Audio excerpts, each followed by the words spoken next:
വീണ്ടും ഫ്ലേമിംഗ് തിങ്സിലേക്ക് എല്ലാവർക്കും സ്വാഗതം. ബാഡ് ബോയ് സിനിമ ആദ്യത്തെ ഷോ തന്നെ കണ്ടു. അപ്പോൾ അതിനെക്കുറിച്ചുള്ള എൻ്റെ അഭിപ്രായം പറയാം. Director Romer, story dialogue Sarang Prakash, producer Abraham Mathew, cinematography Alby. ഇതിൽ അഭിനയിച്ചിരിക്കുന്നവർ റഹ്മാൻ, ബിബിൻ ജോർജ്, ആൻസൺ പോൾ, സെന്തിൽ. ഇവരാണ് പ്രധാന കഥാപാത്രങ്ങളെ ഈ സിനിമയിലുടനീളം ചെയ്തിരിക്കുന്നത്. പക്ഷേ ഇതിൽ ബാബു ആൻ്റണി ഉണ്ട്, അജു വർഗീസ്, പിന്നെ ഭീമൻ രഘു, ശങ്കർ, അങ്ങനെ ഒരുപാട് താരങ്ങൾ ഈ സിനിമയിലുണ്ട്. ഞാനിപ്പോൾ പറയാൻ നിൽക്കുകയാണെങ്കിൽ ധ്യാൻ ശ്രീനിവാസൻ, അങ്ങനെ പറയാൻ നിൽക്കുകയാണെങ്കിൽ പറഞ്ഞുകൊണ്ടേ ഇരിക്കേണ്ടി വരും. കാരണം സിനിമയുടെ ഓരോ ഘട്ടം ആകുമ്പോഴേക്കും സമയത്ത് ഓരോ ക്യാരക്ടറുകൾ ഇങ്ങനെ വന്നുകൊണ്ടേ ഇരിക്കുകയാണ്. ശരിക്കും പറഞ്ഞാൽ ക്യാരക്ടറുകൾ കൊണ്ട് കുമിഞ്ഞുകൂടിയൊരു സിനിമയാണിത്. അപ്പം ഞാൻ ഈ സിനിമയ്ക്ക് കയറുമ്പോൾ വിചാരിച്ചത് ബാഡ് ബോയ്സ് എന്ന് കണ്ടപ്പോൾ ഈ ഉപ്പുകണ്ടം ബ്രദേഴ്സൊക്കെ ഇല്ലേ, അതുപോലെ ഒരു 4 പേരുടെ നല്ല മുട്ടൻ അടിയൊക്കെ ഉള്ള ഒരു പടമാണെന്നാണ് ഞാൻ വിചാരിച്ചത്. നല്ല ആക്ഷനുള്ള ഒരു പടമാണെന്നാണ് വിചാരിച്ചത്. പക്ഷേ എൻ്റെ ആ ഒരു ചിന്ത സിനിമ തിയേറ്ററിൽ കയറിയപ്പോൾ പോയി.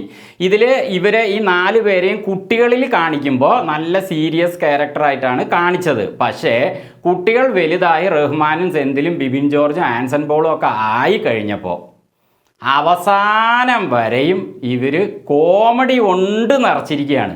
ഇതൊരു കോമഡി സിനിമയാണ്, ഫുൾ കോമഡി, ഒരു നാടകം പോലത്തെ ഒരു അലമ്പ് കോമഡികളുള്ള സിനിമയാണ്. അലമ്പ് പറഞ്ഞാൽ ഫുൾ സിനിമ മുഴുവൻ അലമ്പാണ്. അപ്പോൾ കോമഡി മാത്രമേ ഈ സിനിമ കൊണ്ട് ഉദ്ദേശിച്ചിട്ടുള്ളൂ. പിന്നെ കുറേ പേർക്ക് പണി കൊടുക്കാൻ ഈ സിനിമ ഉദ്ദേശിച്ചിട്ടുണ്ട്, അത് ഞാൻ പറയാം. അപ്പോൾ ഇതൊരു ആക്ഷൻ സിനിമയല്ല. പക്ഷേ ഈ സിനിമയുടെ അവസാനം കാര്യമായിട്ട് ആക്ഷനൊക്കെ ഉണ്ട്. പക്ഷേ സിനിമ തുടങ്ങിയ മുതൽ എൻഡ് എത്തുന്നതിന് മുമ്പ് വരെ കോമഡി കൊണ്ട് നിറച്ചിരിക്കുകയാണ്. അതും ലോജിക്ക് ഇല്ലാത്ത കോമഡികൾ. ഇപ്പം ഏറ്റവും നല്ല ഉദാഹരണം ഞാൻ പറയുകയാണെങ്കിൽ ആട് സിനിമയിലെ ജയസൂര്യ എങ്ങനെ, അതാണ് ഈ സിനിമയിലെ റഹ്മാൻ. പിന്നെ ബാക്കിയുള്ളവർ അതിൽ സൈജു കുറുപ്പ്, മറ്റ് ക്യാരക്ടറൊക്കെ ഇല്ലേ ആടിൽ, അതുപോലെ ഇതിൽ കുറച്ച് കൂട്ടരും. അപ്പോൾ ഇതിൽ ഉള്ള ഫാമിലി, അതുപോലെ എല്ലാവരും ആരെ കണ്ടാലും കോമഡി, എവൻ വന്നാലും കോമഡി, കോമഡിയോ കോമഡി.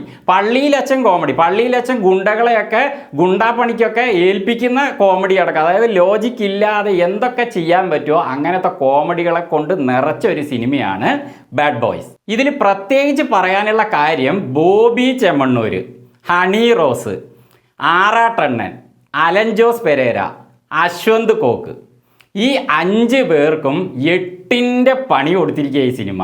കാരണം ഇവരെ നല്ലപോലെ ഊക്കി വിട്ടു പറയില്ലേ, ആ ഒരു ട്രോളൻ ഭാഷയിൽ പറയുകയാണെങ്കിൽ പറയില്ലേ, മൂഞ്ചി ഊക്കി വിട്ടു. അതന്നെ ഇതിൽ ഈ 5 പേർക്കും നടന്ന്.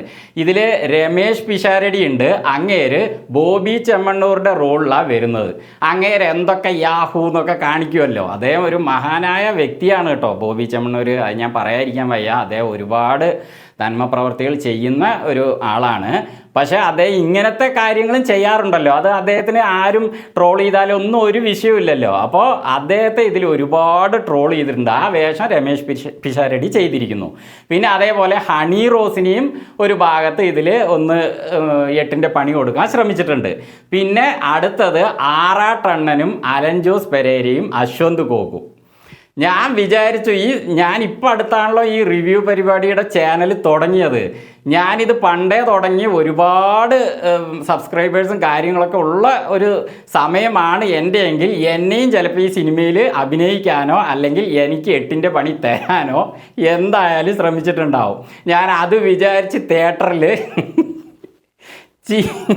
ആ ഒരു കാര്യത്തിൽ ഞാൻ കുറേ ചിരിച്ചു. കാരണം അലൻ ജോസ് പെരേരനെയൊക്കെ ചെമ്പിൽ അയാളെ കയറ്റി നിർത്തിയിട്ട് അയാൾ തന്നെ കേട്ടോ അത് ചെയ്തിരിക്കുന്നത്.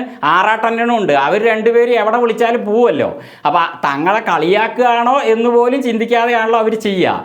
അലൻ ജോസ് പെരേരനെ ചെമ്പിൻ്റെ ഉള്ളിൽ നിർത്തി അടിയിൽ തീയും കൊടുത്തിട്ട് ഇപ്പം ആടടാന്നാണ് പറയുന്നത്. അപ്പോൾ ഈ സിനിമ നല്ല സിനിമ, ഈ സിനിമ ഇങ്ങനെ സിനിമ അങ്ങനെയൊക്കെ ചെയ്യുമല്ലോ പുള്ളി. അതിൽ പുള്ളി ഒരു ചിന്തയും ഇല്ലാതെ ചെയ്തിരിക്കുന്നു. അതൊക്കെ കണ്ടപ്പോൾ ഞാൻ ശരിക്കും അങ്ങോട്ട് ചിരിച്ചു. കാരണം എന്താ വെച്ചാൽ ഞാൻ എന്നെ വിചാരിച്ചു, ഞാനൊരു റിവ്യൂ ചെയ്യുന്നതാണല്ലോ, അപ്പോൾ സിനിമ ലോകം റിവ്യൂ ബോംബിങ് കൊണ്ട് പൊളിയുകയാണ് എന്ന രീതിയിലാണല്ലോ സിനിമ ഇൻഡസ്ട്രിയിലുള്ളവർ പലരും കരുതുന്നത്. അപ്പോൾ ഇതിലൊരു ചോദ്യവും ചോദിക്കുന്നുണ്ട്, അപ്പോൾ സിനിമ നല്ലതല്ലാഞ്ഞിട്ടല്ല അല്ലേ എന്നൊരു ക്യാരക്ടർ ചോദിക്കുന്നുണ്ട്. അപ്പോൾ പിന്നെ അത് ചോദിച്ചതിന് നിർത്തിയിട്ട് പിന്നെ ഇവരെയൊക്കെ കോമഡി ആയിട്ട് കാണിച്ചിരിക്കുകയാണ്. ആറാട്ടണ്ണനെ അതേപോലെ ബിബിൻ ജോർജ് കോമഡി ചെയ്യുന്ന ആളാണല്ലോ, മിമിക്രി ചെയ്യുന്ന ആളാണല്ലോ. അപ്പോൾ ആറാട്ടണ്ണനോട് പറയും, നീ അയാൾ സംസാരിക്കുന്ന പോലെ ഇങ്ങനെ ചെയ്യുക, എന്നിട്ട് അങ്ങനെ ഈ സിനിമ നല്ലതാണ് എന്നൊക്കെ പറഞ്ഞിട്ട് ഒരുമാതിരി സംസാരിക്കുമല്ലോ, അതേപോലെ മിമിക്രി ചെയ്ത് കാണിച്ചിട്ട് നീ ഇങ്ങനെയൊക്കെ പറയണം, കാരണം ഇവർ ഗുണ്ടകളായിട്ട് പോവുകയാണ് അവരുടെ അടുത്ത്. അപ്പോൾ അങ്ങനെയൊക്കെ പറഞ്ഞിരിക്കുകയാണ്. അപ്പോൾ അതൊക്കെ കണ്ട് പിന്നെ അശ്വന്ത് ഗോക്ക് പിന്നെ മണ്ടയുള്ള ആളാണ്, ഇതിലേക്ക് വിളിച്ചാൽ വരില്ലല്ലോ. അപ്പോൾ അശ്വന്ത് ഗോക്കിനെ പോലെ തന്നെ മുടിയൊക്കെ ഇട്ട് ഒരാൾ അതേപോലെ കണ്ണടയൊക്കെ ഇട്ട് അങ്ങനെ പോലെ തന്നെ ഉണ്ട് ഇരുന്നിട്ട് ഒരു സിനിമയ്ക്ക് അദ്ദേഹം റിവ്യൂ ആ രീതിയിൽ ചെയ്തിട്ടുണ്ടായിരുന്നു. അതേപോലെ ഇരുന്ന് ഈ സിനിമ നല്ലതാണ്, അങ്ങനെയാണ് ഇങ്ങനെയാണെന്നൊക്കെ പറഞ്ഞിട്ട് ഗുണ്ടകളെ നോക്കിയിട്ട് ഇതുപോലെ എന്ന് പേടിച്ചിട്ട് പറയുന്ന പോലെയൊക്കെ ഇതിൽ കാണിച്ചു കൂട്ടിയിരിക്കുന്നു. 8ന്റെ പണി തന്നിരിക്കുക. പക്ഷെ ഞാൻ ഒരു കാര്യം പറയാം, ഈ റിവ്യൂവേഴ്സിനെ ഈ കളിയാക്കാൻ ആർക്ക് വേണമെങ്കിലും ഇങ്ങനെ മിമിക്രി റോസ്റ്റൊക്കെ ചെയ്യാം. പക്ഷേ സിനിമയുടെ അവസ്ഥ എന്താണെന്ന് ആർക്കോ അഭിപ്രായപ്പെടാം. പക്ഷെ ആ അഭിപ്രായത്തിൽ മായം ചേർത്താത്തതായിരിക്കണം. ആ സിനിമ എങ്ങനെയുണ്ടെന്നുള്ളത് സത്യത്തിലുള്ള കാര്യങ്ങൾ പറയണം. ആ സിനിമയിൽ നെഗറ്റീവ് വശമുണ്ടോ പോസിറ്റീവ് വശമുണ്ടോ എല്ലാം പറയണം. അല്ലാതെ സിനിമയെ ഒന്നും ഇല്ലാതാക്കാൻ വേണ്ടിയിട്ട് ചെയ്തു കഴിഞ്ഞാൽ ഇങ്ങനത്തെ പണി കിട്ടും. അപ്പം ഞാൻ ഈ 3 പേര് അങ്ങനെ ചെയ്തു എന്നല്ല പറയണത്, ഈ 3 പേരെ അതിൽ കാണിച്ചിട്ടുണ്ട്, ഈ രീതിയിൽ കാണിച്ചിട്ടുണ്ട്. പിന്നെ നമ്മുടെ ചാനലിൽ ആ വിഷയങ്ങളൊന്നും വരില്ല കേട്ടോ. ഞാൻ ആ സിനിമ നല്ലതാണെങ്കിൽ നല്ലതാണെന്ന് തന്നെ പറയും, മോശമാണെങ്കിൽ ഇപ്പോൾ ഗോട്ട് സിനിമയ്ക്ക് ഒരുപാട് നെഗറ്റീവ് റിവ്യൂസ് വന്നു. അപ്പം ഞാൻ എന്താണ് പറഞ്ഞതെന്ന് ചാനലിൽ കിടപ്പുണ്ട്. 2 വീഡിയോ 3 വീഡിയോ ഞാൻ ചെയ്തിട്ടുണ്ടായിരുന്നു, ചാനലിൽ കിടപ്പുണ്ട്, നിങ്ങൾക്ക് കണ്ടാൽ മനസ്സിലാവും. അപ്പോൾ സിനിമ നല്ലതാണെങ്കിൽ നല്ല പറയാം. അപ്പോൾ ഈ സിനിമയെക്കുറിച്ച് എനിക്ക് പറയാനുള്ളത്, നിങ്ങളിതിൽ ആക്ഷൻ പ്രതീക്ഷിച്ചിട്ട് അല്ലെങ്കിൽ ഫാമിലി സെൻറ്റിമെൻറ്റ് പ്രതീക്ഷിച്ചിട്ട് അല്ലെങ്കിൽ ഒരു ഭയങ്കര പാട്ട് കാര്യങ്ങൾ അങ്ങനെയൊന്നും പ്രതീക്ഷിച്ചിട്ട് ഈ സിനിമയ്ക്ക് പോകണ്ട കേട്ടോ. ഉള്ളത് പറയാം. അത് നെഗറ്റീവ് റിവ്യൂ ആണ് എന്ന് പറയുകയാണെങ്കിൽ അത് പറയാതിരിക്കാൻ വയ്യ, കാരണം ഈ കാര്യങ്ങൾ പ്രതീക്ഷിച്ച് പോകാൻ പറ്റില്ല എന്നാണ് എൻ്റെ അഭിപ്രായം. അപ്പോൾ എനിക്ക് എന്താണോ തോന്നിയത് അതാണ് ഞാൻ പറയുന്നത്. ഇത് ഫുള്ള് കോമഡിയാണ്, ആടിൻ്റെ മറ്റൊരു വേർഷനാണിത്. ആടിൽ എങ്ങനെയൊക്കെ ലോജിക്കില്ലാത്ത മണ്ടന്മാരുടെ, ഞാൻ ശരിക്കും സിനിമയിൽ കണ്ടുകൊണ്ടിരുന്നപ്പോൾ മണ്ടന്മാരുടെ ഒരു ലോകത്ത് പോയി നിന്ന പോലെയുണ്ട്. ചിരിയുണ്ട് കേട്ടോ, എനിക്ക് മണ്ടൻ ചിരികൾക്ക് വേഗം ചിരി വരും. വാഴ സിനിമ ഇപ്പോൾ അടുത്ത് ഇറങ്ങിയിരുന്നല്ലോ, ആ സിനിമയിൽ ഫുള്ളും ലോജിക്കുള്ള കോമഡികളായിരുന്നു, കുട്ടിക്കാലത്തെ ഓർമ്മിപ്പിക്കുന്ന നമ്മളെ ചിന്തിപ്പിച്ച് ചിരിപ്പിക്കുന്ന കോമഡികളായിരുന്നു. അപ്പോൾ അത് കണ്ട് ഞാൻ ശരിക്ക് ചിരിച്ചൊരു വഴിയായിരുന്നു. അപ്പോൾ അതിൻ്റെ വീഡിയോ ഒക്കെ ഞാൻ ചെയ്തിട്ടിട്ടുണ്ടായിരുന്നു ചാനലിൽ.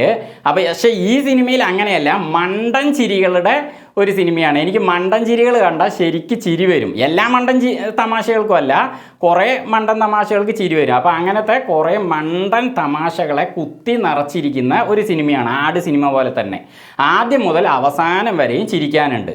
പിന്നെ അവസാനം നല്ലൊരു ആക്ഷൻ രംഗമൊക്കെ ഉണ്ട്. ബാബു ആൻ്റണി അടക്കം ഇതിൽ കോമഡിയാണ്. ശങ്കർ വരുന്നു കോമഡിയാണ്, ധ്യാൻ ശ്രീനിവാസൻ വരുന്നു കോമഡിയാണ്, അജു വർഗീസും വരുന്നു കോമഡിയാണ്.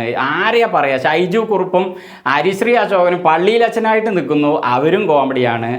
അങ്ങനെ ഷീലു അബ്രഹാം ഉണ്ട് സ്ത്രീ വേഷത്തിൽ, അവർ അതായത് റഹ്മാൻ്റെ വൈഫിൻ്റെ സ്ഥാനത്ത്, അവരും ഫുൾ കോമഡിയാണ്. എവിടെ അവരുടെ മോളുണ്ട് അതും കോമഡിയാണ്. ആ കുട്ടി പറയുന്നതിലടക്കം അവർ വലിയ കോമഡിയെ വെച്ചിരിക്കുന്നു. അതുകൊണ്ട് ചിരിക്കാനുണ്ട്, പക്ഷേ ലോജിക്ക് ഒന്നും ഈ സിനിമയിൽ പ്രതീക്ഷിക്കേണ്ട. ആട് പോലെ തന്നെയാണ് പോകുന്നത്.